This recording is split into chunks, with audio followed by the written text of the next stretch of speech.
ऋषि मुनियों की पावन धरती, देश धर्म का नाता है। कहते सारे लोग यही हैं, गो हमारी माता है। जाग उठो ओ भारतवासी, जाग उठो ओ भारतवासी, गो पर छुरियां चलती हैं। बंद करो गो माँ की हत्या, सारी जनता कहती है। बंद करो गो माँ की हत्या, सारी जनता कहती है।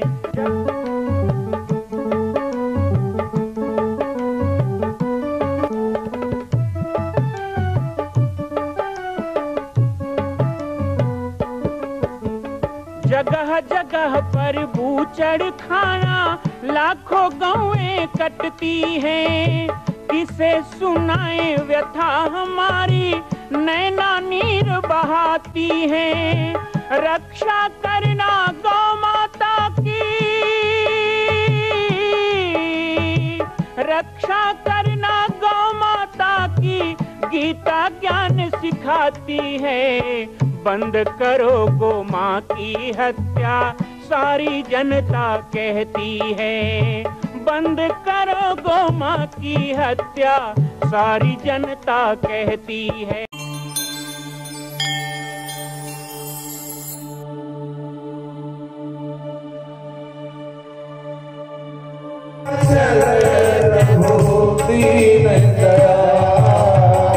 जय गो माता, जय गोपाल, जय गो माता, जय गोपाल।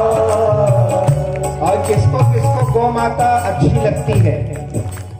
भगवान को तो गाय अच्छी लगती है, हमें भी। आप लोगों को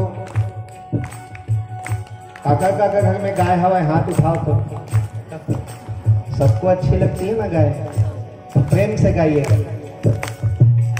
प्रिय गौ माता, प्रिय गोपाल, प्रिय गौ माता, प्रिय गोपाल, प्रिय गौ माता, प्रिय गोपाल, प्रिय गौ माता, प्रिय गोपाल। भक्त वत्सल प्रभु दीन दयाल, भक्त वत्सल प्रभु दीन दयाल।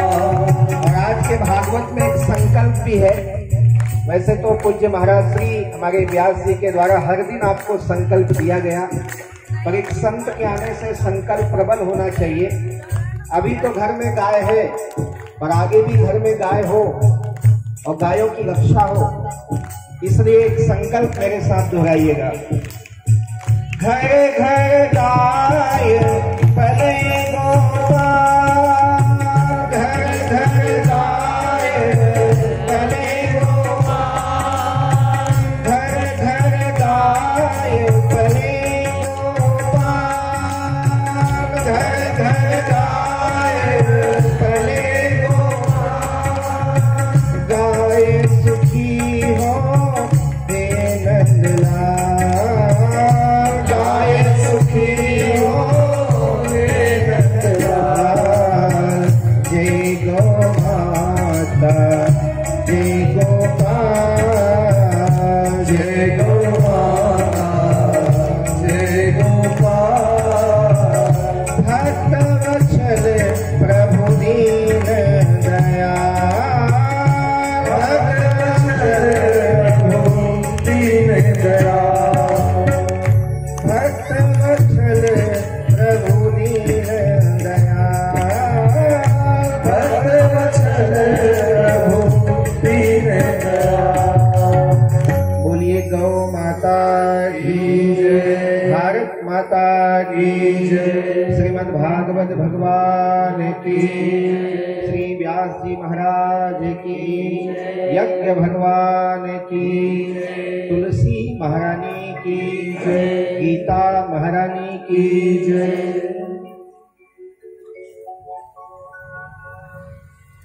परम पूज्य श्री नारायण स्वरूप श्रीमद् भागवत भगवान को प्रणाम करते हैं।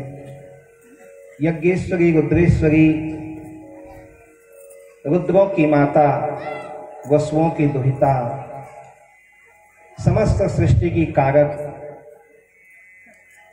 श्री गौ माता को प्रणाम करते हैं, जिनकी सेवा के लिए गोपाल कृष्ण ने अवतार लिया। व्यासपीठ पर विराजमान इस श्रीमद् भागवत कथा ज्ञान यज्ञ के आचार्य और व्यास जी पूज्य महाराज श्री को प्रणाम करते हैं, सभी विप्रों को प्रणाम करते हैं। इस सुंदर से आयोजन के आयोजक परिवार, हमारे इस क्षेत्र के प्रभारी मंडलाधिकारी संतोष जी, उनके पूरे भाई और उनके परिवार, समस्त यजमान परिवार को बहुत बहुत इस आयोजन के लिए साधुवाद, आशीर्वाद। हमारे क्षेत्र से आए हुए सभी प्रभारी मंडलाधिकारी, वरिष्ठ सदस्यगण, हमारे सभी गांव से और आसपास गांव से क्षेत्र से आई हुई सभी श्रद्धामयी, वात्सल्यमयी, ममतामयी मातृशक्ति माताओं, बड़े ही संयोग की बात है कि इस कथा में जब से कार्यक्रम तय हुआ तब से मेरा नाम कि आना ही है। माँ बाप का सम्मान नहीं, गाय की सेवा नहीं, ब्राह्मणों का आदर नहीं, संतों का समागम नहीं, तीर्थों का सेवन नहीं, हरि कथा में जाना नहीं, अपने शिखा सूत्र तिलक इत्यादि संस्कारों का पालन नहीं, भारतीय वेशभूषा नहीं, भारतीय भोजन नहीं, भारतीय भाषा नहीं, ऐसे अपने भारतीयता से, सनातन से, संतत्व से जो व्यक्ति अलग हो चुका है, अधर्म का आचरण करता है, वो राम राम भी करता हो तो वो भी राम का नहीं है, क्योंकि राम कौन है? वो धर्म ही है साक्षात। रावण उस धर्म से विमुख हो गया था। आज हम लोगों के लिए भी यही विषय है। भगवान कृष्ण की जब कथा सुनते हैं तो भगवान कृष्ण ने कंस का नाश किया। क्यों किया? कंस तो सगे मामा थे ना। मामा के लिए भांचा भगवान होता है, मामा के लिए भांचा भगवान होता है, तो भांचा के लिए मामा कुछ नहीं होता है। मार देंगे क्या?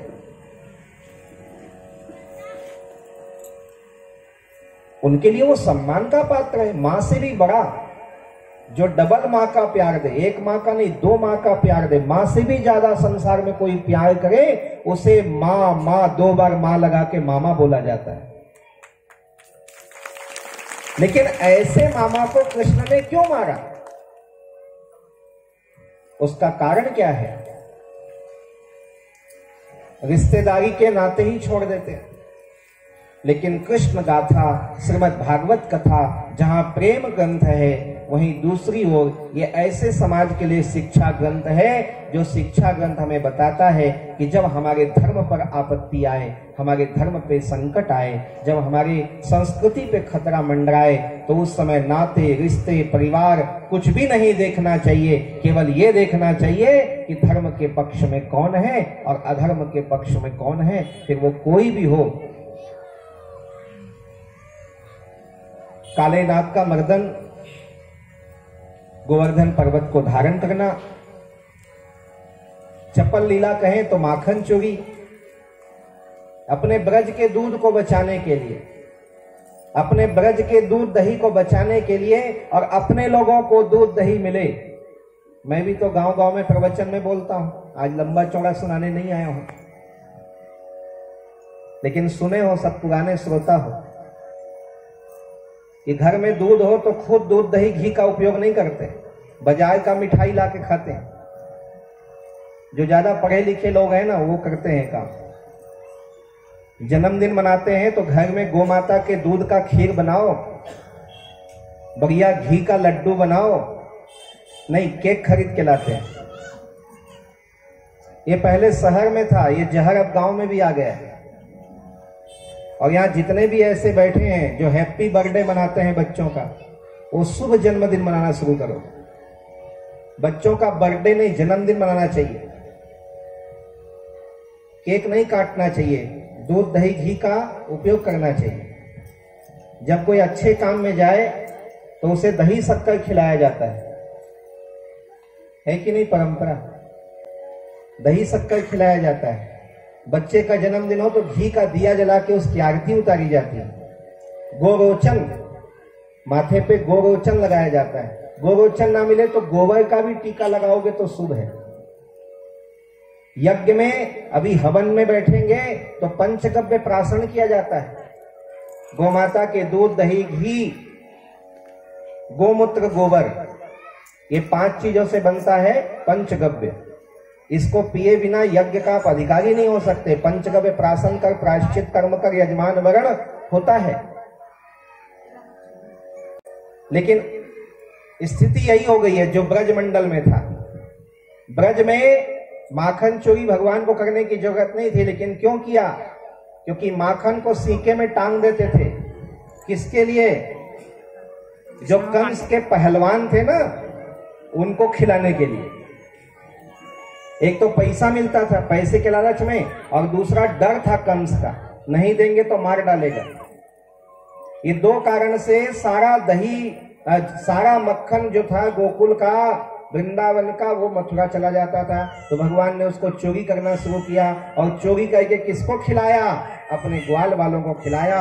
नंद बाबा ने रोका, कहा कन्हैया ऐसा कहोगे तो 2 बातें होंगी। पहले ग्वाल बाल बिगड़ जाएंगे, और दूसरी बात ये होगी कि कंस नाराज हो जाएगा, हमारा नाश कर देगा।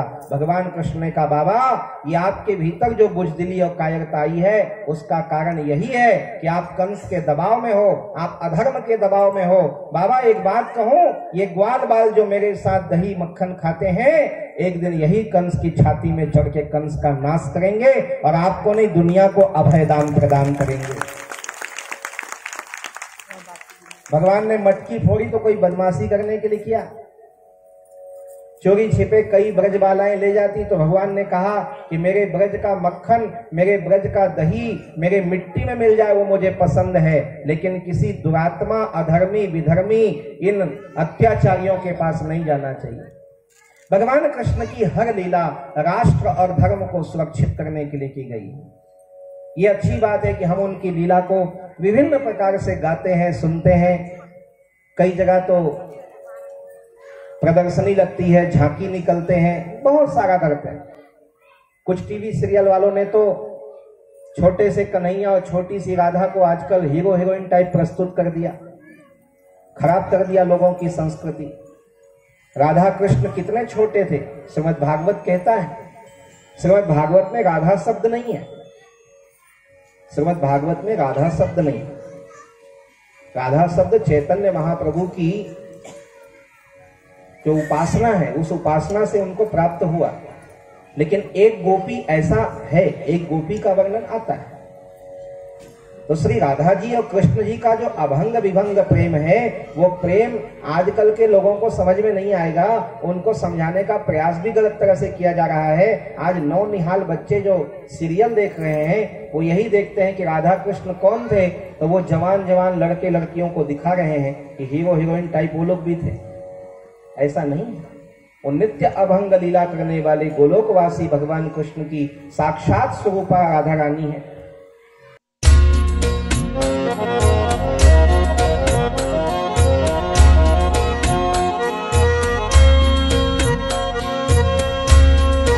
मां कौशल्या की पावन जन्मभूमि छत्तीसगढ़ प्रांत में बालोद जिला में स्थित है श्री सर्वसिद्ध शक्तिपीठ जामड़ी पाटेश्वर धाम।